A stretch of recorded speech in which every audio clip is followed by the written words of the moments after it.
महागठबंधन की महारैली का आगाज हो चुका है, जिसके तहत ही ये पूरे देश में ये चुनाव घोषित होने वाले दिन तक भी अपनी सरकार की जबरदस्ती की असंख्य हवाई घोषणाएं व खोखले शिलान्यास एवं अधकच्चे कार्यों का ही उद्घाटन आदि करने में ही ज्यादातर जुटे रहे हैं और इन्होंने अपना ये अभियान पुलवामा में हुए आतंकी हमले वाले दिन तक भी बराबर जारी रखा है, जिससे इनके राष्ट्रभक्त व देशभक्त होने का भी काफी कुछ पर्दाफाश हुआ है। और इतना ही नहीं बल्कि इनके जबरदस्ती के किए गए इन कार्यक्रमों के प्रचार प्रसार व आयोजन पर भी इन्होंने देश की जनता के कई हजार करोड़ रुपए सरकारी खजाने के खर्च और कर दिए हैं, जबकि इस अपार धन को यहाँ देश के अति गरीब व अति बेसहारा लोगों के हितों में भी लगाया जा सकता था, किंतु ऐसा इन्होंने नहीं किया। और इस मामले में यहाँ मैं ये भी कहना चाहूँगी कि यदि इनकी पार्टी व सरकार तथा खुद प्रधानमंत्री श्री नरेंद्र मोदी भी इन सब लोगों के हितों के कार्यों के मामले में वास्तव में सही, ईमानदार व गंभीर होते तो फिर अब इन्होंने चुनाव के नजदीक जो भी यहाँ जबरदस्ती के शिलान्यास व घोषणाएं आदि की हैं, तो इनको ये सभी कार्य यहाँ चुनाव घोषित होने से बहुत पहले ही काफी हद तक पूरे कर लेने चाहिए थे, किंतु ऐसा इन्होंने नहीं किया, बल्कि इसके स्थान पर इनका ज्यादातर समय व ताकत भी या इनके खास चहेते व बड़े बड़े पूंजीपतियों व धन्ना सेठों को ही और ज्यादा मालामाल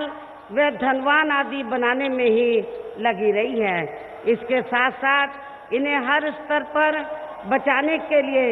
इनकी पूरी चौकीदारी करने पर ही लगी रही है। इसके साथ ही आप लोग साइलेंट हो जाओ, ध्यान से मेरी बात को सुनो। इसके साथ ही प्रधानमंत्री श्री नरेंद्र मोदी की सरकार ने ये चुनाव घोषित होने से पहले देश की आम जनता को व विभिन्न क्षेत्रों में लगे लोगों को भी लुभाने के लिए अपनी सरकार के आखिरी व अंतरिम बजट में जो भी इन्हें सौगातें दी हैं, तो ये ज्यादातर इनकी केवल अपने राजनीतिक लाभ के लिए दी गई नामचार की खोखली चुनावी सौगातें हैं, इसके सिवाय कुछ भी नहीं है। जबकि यहाँ देश के किसान तो इस सरकार में शुरू से ही अपनी विभिन्न समस्याओं को लेकर काफी ज्यादा दुखी रहे हैं और अभी भी हैं। और खासकर उत्तर प्रदेश में तो यहाँ बीजेपी की सरकार ने अपने छोड़े गए आवारा जानवरों व पशुओं के जरिए इनको और भी ज्यादा बर्बाद करके रख दिया है। इसके साथ ही यहाँ गन्ना किसानों का बकाया पड़ा व इनकी पूरी कर्ज माफी का मामला तथा इन्हें मिलने वाली सभी सरकारी सुविधाएं भी ज्यादातर अब इनकी सरकारी फाइलों में या फिर इनकी खोखली बयानबाजी में ही सिमट कर रह गई हैं। जबकि आप लोगों को ये मालूम है कि जब उत्तर प्रदेश में मेरे नेतृत्व में यहाँ सरकार चल रही थी, तो मैं पश्चिमी यूपी के किसान भाइयों को ये कहना चाहती हूँ कि मेरी सरकार ने पूरे उत्तर प्रदेश में, आपके पश्चिमी यूपी में ही नहीं बल्कि पूरे उत्तर प्रदेश में किसानों का और खासकर गन्ना किसानों का जो बकाया पड़ा था, तो उसको हमने पूरा अदा कराया। और इतना ही नहीं, जिन प्राइवेट मिल मालिकों ने किसानों का बकाया नहीं दिया, तो मेरी सरकार ने बिना कोई देरी किए हुए उन्हें जेल की सलाखों के अंदर भेज दिया था। ये भी आप लोगों को मालूम है। और मैं आज आप लोगों को ये विश्वास दिलाना चाहती हूँ कि यदि केंद्र में हमें सरकार बनाने का मौका मिला, तो फिर पूरे देश में राज्यों को इतने सख्त निर्देश दिए जाएंगे, फिर किसानों का किसी भी फसल का बकाया आप लोगों को नजर नहीं आएगा। इसी प्रकार केंद्र की वर्तमान भाजपा सरकार में भी पूर्व की कांग्रेसी सरकार की तरह ही देश के खासकर यहाँ दलितों, आदिवासियों, पिछड़े वर्गों, मुस्लिम व अन्य धार्मिक अल्पसंख्यक समाज के लोगों का भी कोई खास विकास व उत्थान आदि होने वाला नहीं है, बशर्ते जब तक यहाँ इनकी व अन्य विरोधी पार्टियों की भी इन वर्गों के प्रति अभी भी चली आ रही इनकी जातिवादी, हीन, संकीर्ण व सांप्रदायिक सोच पूरे तौर से बदल नहीं जाती है, जिसके कारण ही पूरे देश में अभी भी यहाँ दलितों,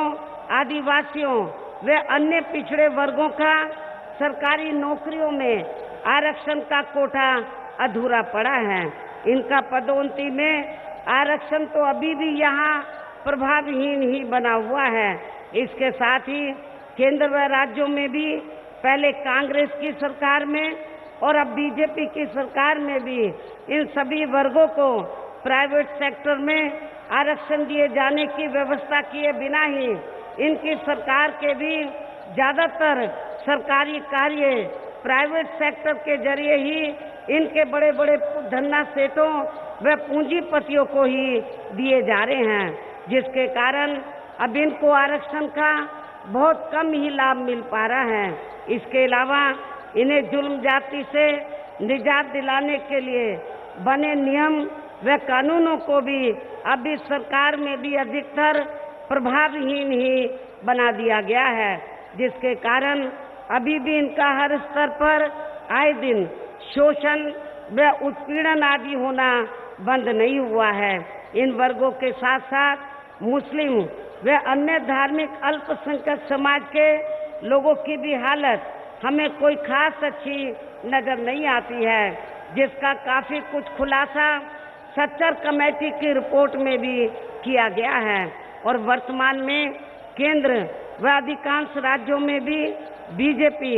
व आरएसएस की सरकारों के चलते हुए अब इनका विकास व उत्थान होना भी लगभग बंद सा हो गया है और इन पर हर स्तर पर आए दिन हो रही जुल्म जाति भी यहाँ काफी ज्यादा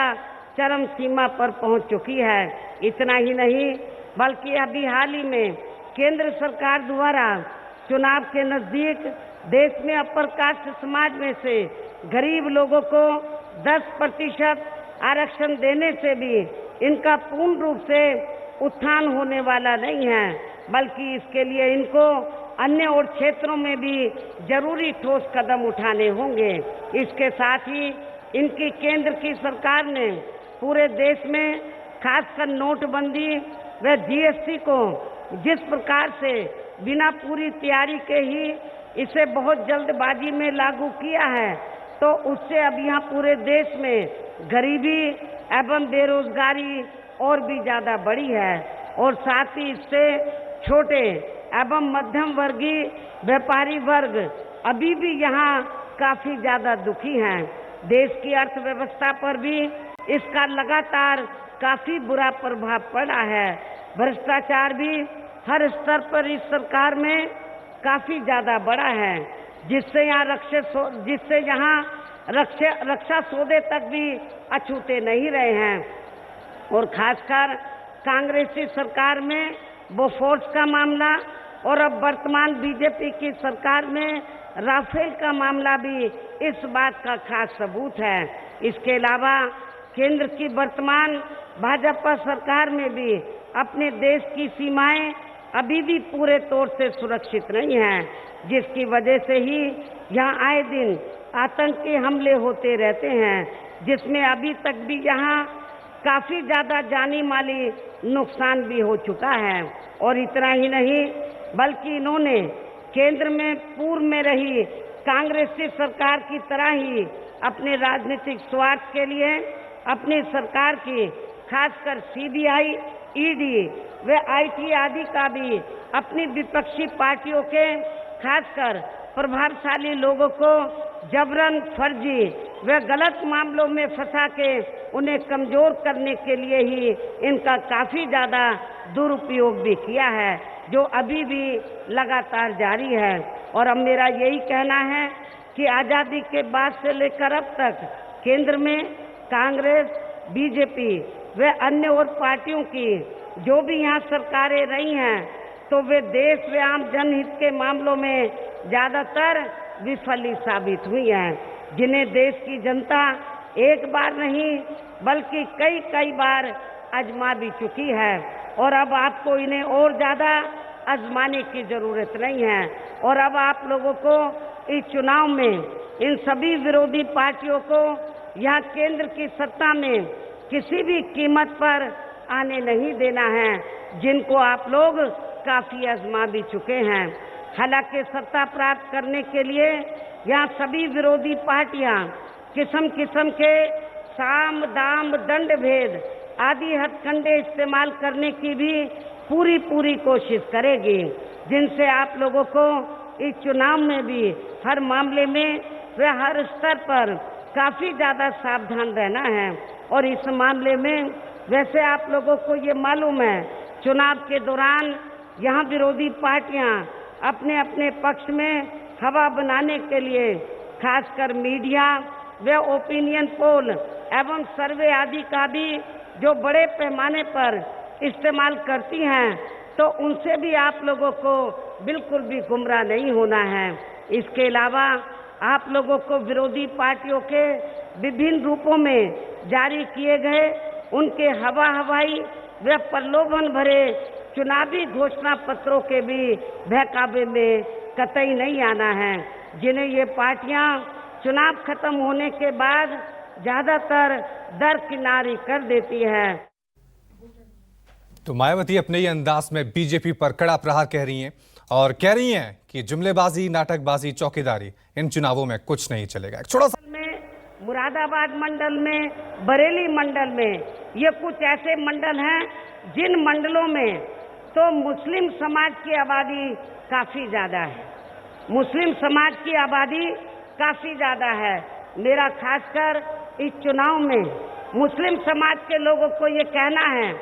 आप लोगों को मैं ये सावधान करना चाहती हूँ और आप लोगों को भी मालूम है कि पूरे उत्तर प्रदेश में कांग्रेस पार्टी इस लायक नहीं है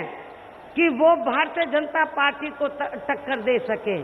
गठबंधन ही इस लायक है कि वो भारतीय जनता पार्टी को टक्कर दे सकता है।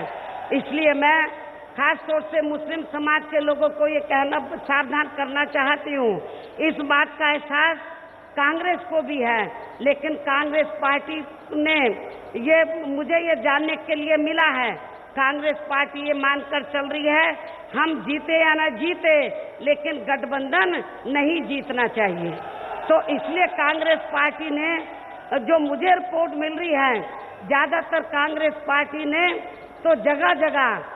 ऐसी जाति और ऐसे धर्मों के लोगों को खड़ा किया है जिससे भारतीय जनता पार्टी को फायदा पहुंच जाए। तो इसलिए मैं मुस्लिम समाज के लोगों को ये कहना चाहती हूँ, मैं ज्यादा दूर की बात आप लोगों के सामने नहीं रख रही हूँ, मैं सहारनपुर लोकसभा की सीट की बात आपके सामने रख रही हूँ। आप लोगों को मालूम है, सहारनपुर लोकसभा की सीट के मुसलमानों को ये मालूम है कि हमारे कैंडिडेट का, हमारा ये जो मुस्लिम समाज का कैंडिडेट है, तो इसका टिकट हमने बहुत पहले फाइनल कर दिया था, लेकिन कांग्रेस पार्टी का टिकट फाइनल नहीं था। तो इन कांग्रेस को भी मालूम है कि सहारनपुर में कांग्रेस को कोई और दूसरा वोट मिलने वाला नहीं है, लेकिन मुस्लिम समाज के लोगों को मैं ये बताना चाहती हूँ, आप लोगों को अपना वोट बांटना नहीं है, बल्कि आप लोगों को एक तरफा अपना वोट बीएसपी के लोगों को, बीएसपी के यानी कि समाजवादी पार्टी और आरएलडी के उम्मीदवारों को ही देकर तो आप लोगों को इन्हें कामयाब बनाना है। और आप लोगों को ये भी मालूम है कि हर लोकसभा की सीट पर काफी बड़ी तादाद में बीएसपी का बेस वोट है और अब तो समाजवादी पार्टी के लोग भी मैदान में उतर पड़े हैं। तो मायावती न सिर्फ बीजेपी पर हमला कर रही हैं, बल्कि कांग्रेस पर भी सवाल उठा रही हैं।